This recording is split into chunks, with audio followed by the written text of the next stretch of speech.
Welcome to Founders Future, a podcast brought by Closers.io, where we explore the journeys of innovative entrepreneurs and the road ahead for them and their companies. I'm your host, Milan Kohut, and in each episode, we uncover the stories behind impactful ventures, the challenges faced, the lessons learned, and the strategies fueling future growth. Today, I'm absolutely thrilled to be joined by Emma Alston, a voice and communication coach who helps entrepreneurs and leaders speak with clarity, confidence, and authority in high-stakes situations. Drawing on advanced vocal technique, presentation skills, and leadership communication, she works with clients on everything from boardroom pitches and keynotes to everyday interactions that shape how they are perceived. Having once overcome a pronounced childhood stutter, Emma brings a rare mix of technical mastery and lived experience to her coaching, creating a calm but stretching space where clients can expand their presence and influence. With that being said, Emma, let me officially welcome you to Founders Future. Thank you. Thank you so much for inviting me. What a rather gracious introduction that was, Milan. Thank you. Oh, I love the fact that you like the introduction. I tried my best, as always. I'm very happy that you like it. Beautiful. Emma, it's a pleasure to have you on the podcast. I was very much looking forward to the conversation. So if you feel ready, we're just going to jump right into it. What do you say?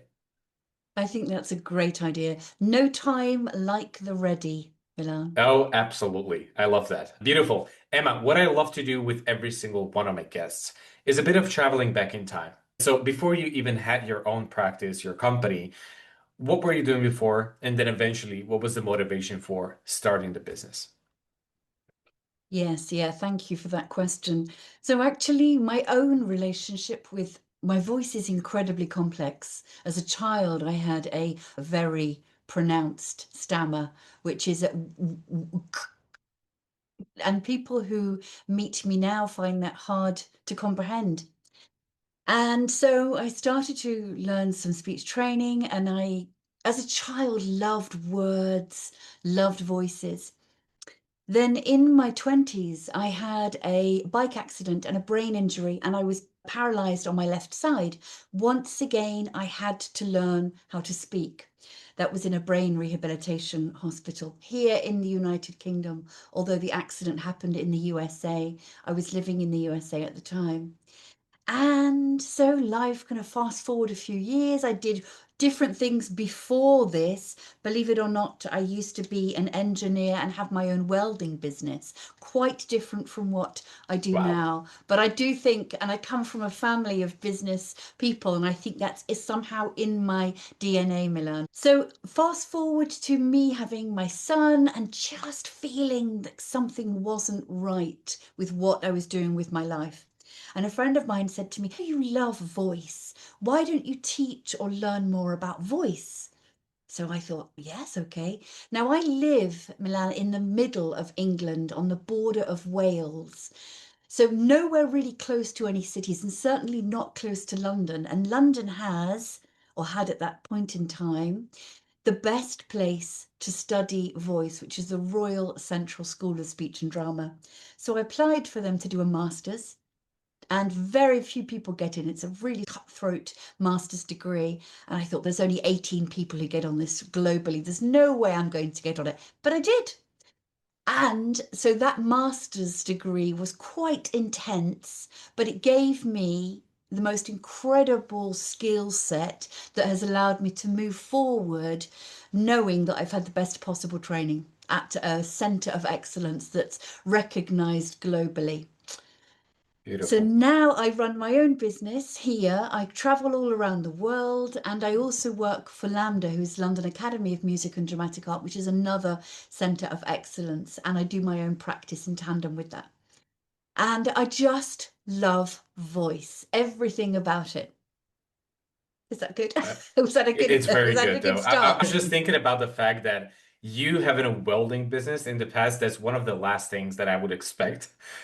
But this is the journey of an entrepreneur. This is a great example of how things change all the time, how we pivot and adjust in the world of business until we really find the sweet spot and get the clarity on, okay, this is what I want to do and who I want to help. That's beautiful to me. Yes, yeah, you're Awesome. right. And I think, yes, that sort of inherent resilience is, You can't really be taught that, can you? You have to develop Yeah, the armor as such through the skin, the absolutely. sort of, and we shed skins, don't we? There's that beautiful idea of renaissance and reinvention. I love that. Beautiful. Emma, let's talk about where this journey got you overall and what the business really looks like today. Now, in this part of the podcast, I just want to bring some clarity to the audience in terms of who it is exactly that you're trying to help right now. So, who's basically your ICP, but also what are the core offerings that you have in place for your clients? So, tell us all about it. Yeah, certainly. Thank you. Thank you for asking.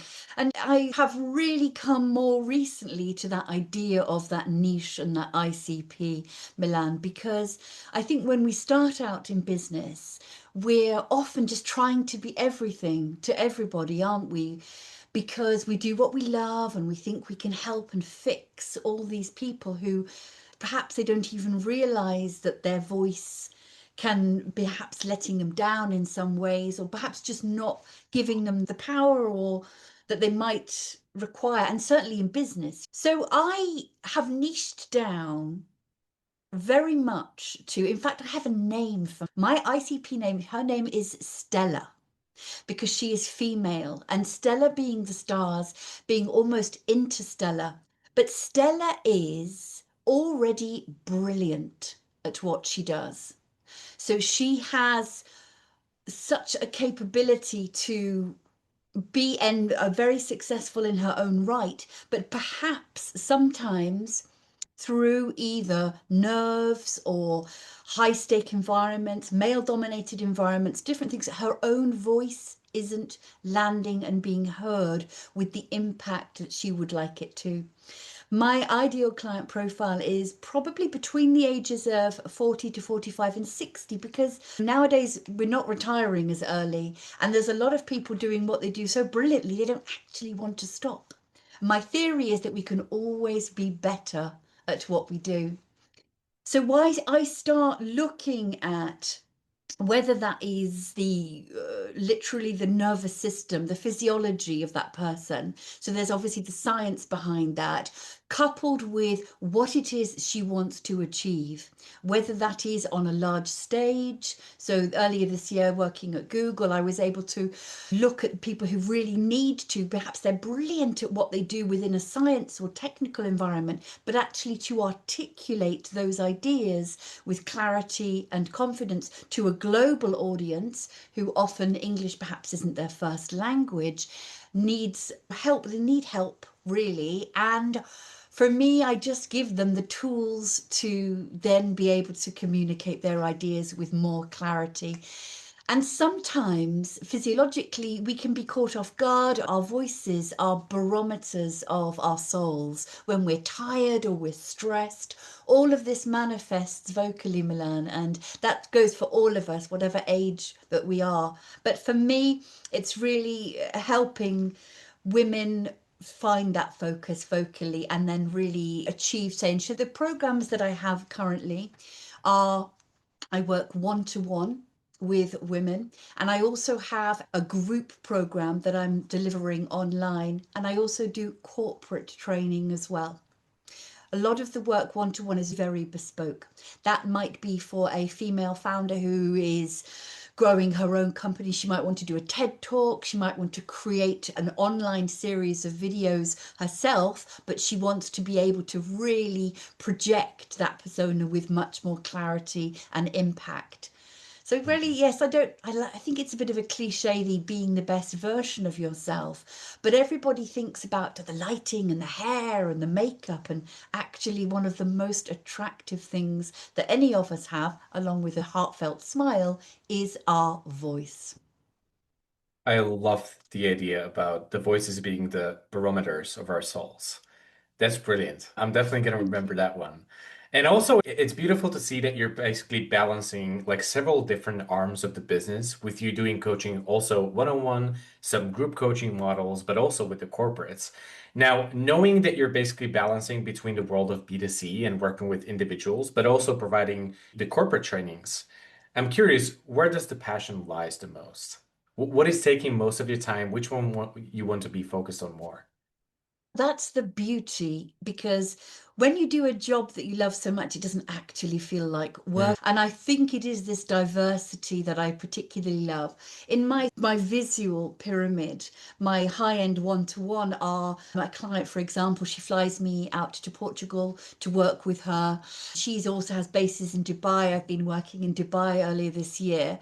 So it's finding a woman who there is really already on a trajectory for high level success, who just wants to be even better at what she does. And I think for me, that transformative relationship, because there's no quick fix with voice, Milan, have any kind of wand. It's little and often. It's a bit like, I really want this beautiful body, but I can't actually be bothered to go to the gym. Voice work is very much like that.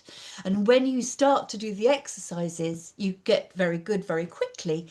But for women, it's an arc, it's a transformation arc. We start with the breath, then we look at the body, which is the resonance, then we look at the articulation and the delivery, and then we bring it into a fluency that actually transcends on the stage or whatever environment they're in.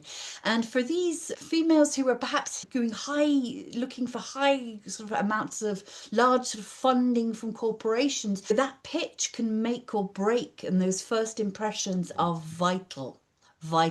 So we even look at how they comport themselves, how they walk into the room with that essence of confidence. And of course, what they're wearing, all of this, and their breath, the key factor is paramount. We're not leaving anything surface level here. I love that.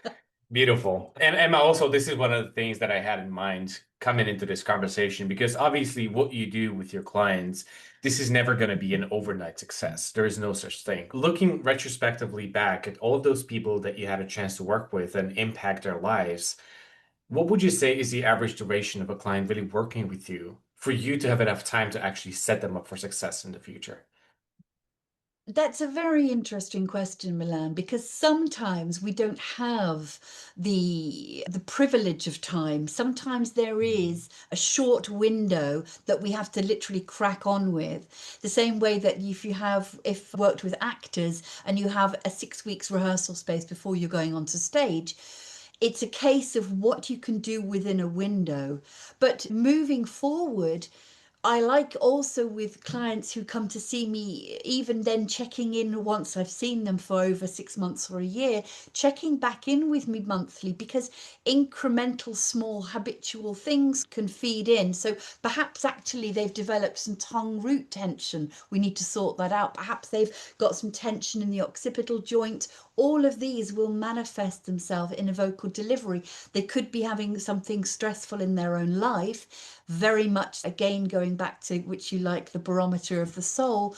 All of these things feed in. So it's a little bit like the well-being or a physio. I think of a physiotherapist of the body, Mhm. almost with the voice, in order for them to improve and maintain that vocal strength. It's the same way that if you stopped going running tomorrow and then you tried to do a marathon next year, you're not going to succeed in that situation.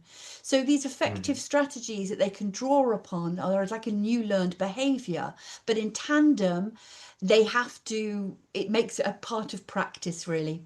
Again, and I give a lot of that, it's personalized, but that ongoing support and guidance that I think really when you meet the right client, it becomes a friendship almost, and it's quite beautiful. Yeah, it is beautiful. And also, Emma, we've been talking just for 10, 15 minutes, but I can already tell how much passion there is for your work that you have. It's almost like oozing through the screen on me right now. That's beautiful. I love to see that. Now, also, Emma, if you'd be open to it, I also want to talk about the back end side of the business. You already know this on Founders Future podcast. This is a business podcast, right? So anything in regards to running this kind of company, the strategies for your sales process, the marketing process, we want to talk about this stuff. So my first question is, in terms of making all of this happen, obviously you have to have a good client acquisition model in place, right? So my question is, what is it that you do on the front of marketing and maybe specifically generating contacts and leads for yourself to make all of this happen in the first place? Yes, indeed. My main focus really, it's all referral. It's personal referral, and which works very well for me. And I like it that way. I offer women who do my courses a little incentive as well for a continued session with me if they're able to put somebody into my orbit. And that's nice rather than that, oh, here's a percentage or a takers finders fee or anything.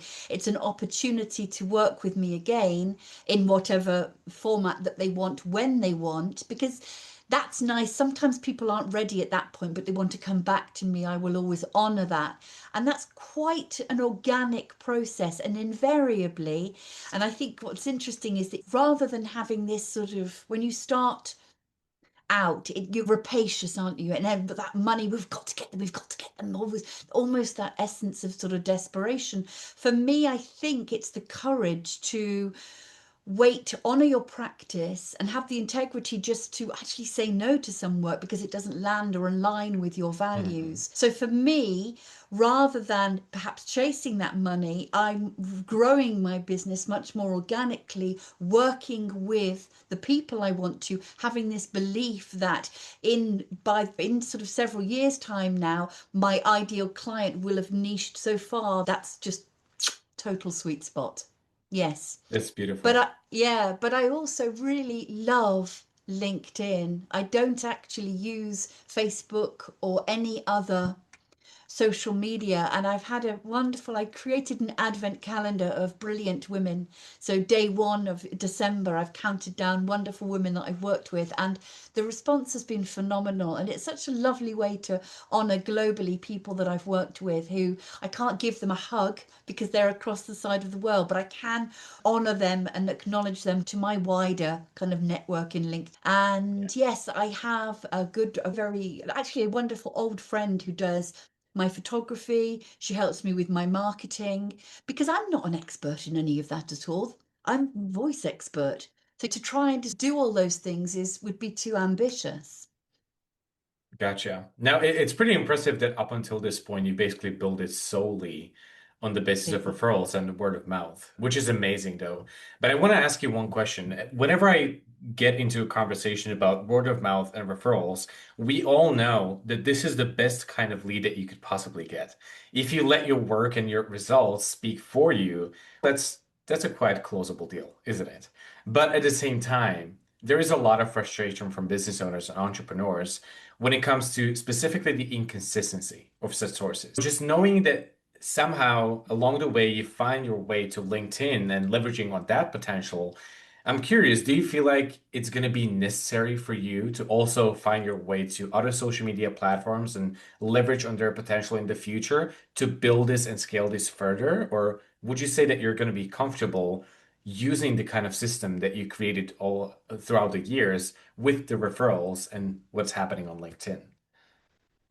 Yeah, that's a great question. So what I've done, sorry, and I realize I started talking about my pyramid that I have here, and we only really went to the top of the pyramid, being that in the middle of that is my kind of group coaching and my more corporate work that again I work quite locally here. So I created a course several years ago for trainee GP doctors who are non-native speaking English, Nigerian, Egyptian, and Pakistani doctors who are working in England who don't have the soft skills. It's not really part of their training. Technically, they're brilliant and they can pronounce all of every disease, but actually, phonetically and everything, just the soft skills of meeting people regionally or with all of the diversities of accents that we have.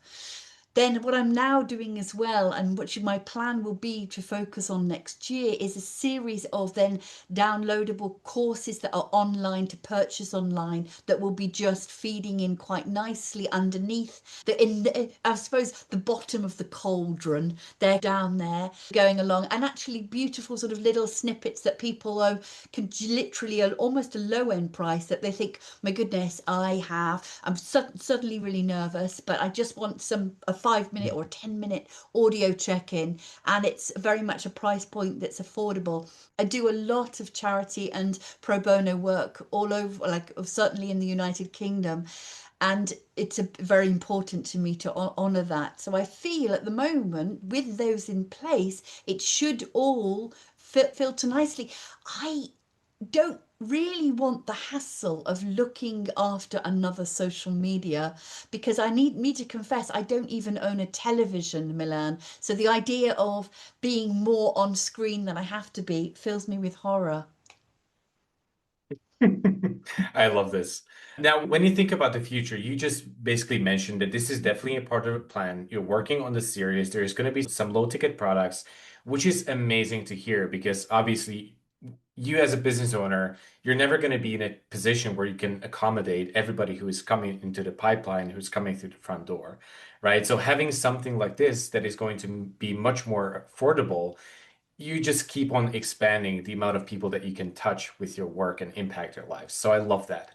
Now, aside from this, when you think about the future of the company, what would you say really are the biggest goals for you, the targets, revenue, milestones, anything that comes to your mind?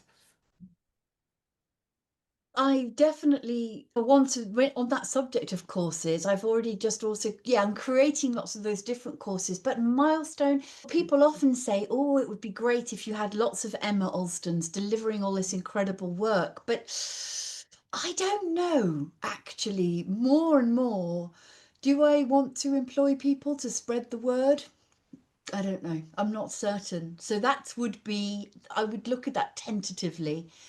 I don't feel that money is a massive driver for me, if I'm honest, Milan, because I'm not very focused. For me, helping as many people as possible with their vocal confidence is more position, and where I'm aligned is because I already feel that I am rich in so many ways because I have a pretty blessed life. And bearing in mind that I couldn't speak as a child and I had to learn again to speak in my 20s, I've already won the lottery because I'm doing what I Yeah. do with what I consider poise and passion, and I'm doing it really well. Yes, of course, if somebody said, yes, come and work with us, and a blank check to do certain things, yes, attractive, but it would have to be the right person. Because at the end of the day, my vibe, my tribe, I've worked with enough people to know well, who I do and don't like working with. Although everybody can benefit from it, which is why if there was a downloadable, sort of smaller, more affordable course, they can get an essence of me without me having to. And I'm tough love. I'm a strict teacher, and it's not for everybody. It has to be a good match. Yeah. What a beautiful mindset, Emma. And also to be in this kind of position and have the ability to say something like what you just said. If this is not the end goal, I don't know what is. So good for you. I love the perspective that you Thank you. provided. I love the energy that you brought to the podcast. Emma, I just want to say thank you for taking the time today, sharing the story with me and the entire audience. It was a pleasure to have you here. If anybody from the listeners would like to get in touch with you, perhaps even work with you in the future, how to go about it? Firstly, LinkedIn. Let's fly the LinkedIn flag. LinkedIn. I am Emma Alston, voice and communication coach. So that's how to get me there. And my website is www.emmaalstonvoice.com. EmmaAlstonVoice.com. Beautiful. Yes. Awesome. Thank you again. It was a pleasure. Thank you. The pleasure was all mine. A real treat. Thank you. Beautiful. Beautiful. Now, to our listeners, if today's conversation inspired you as well, make sure to subscribe to Founders Future on your favorite platform. And also, if you're a business owner, more specifically a consultant or a coach, or you have an agency, and you're trying to scale the business and really enhance both your sales and marketing efforts, also visit closers.io, get in touch with our team, and discover how exactly we scaled our company from zero to over 30 million per year in less than 3 years. Until then, keep on crushing it, and I'll see you on the next one.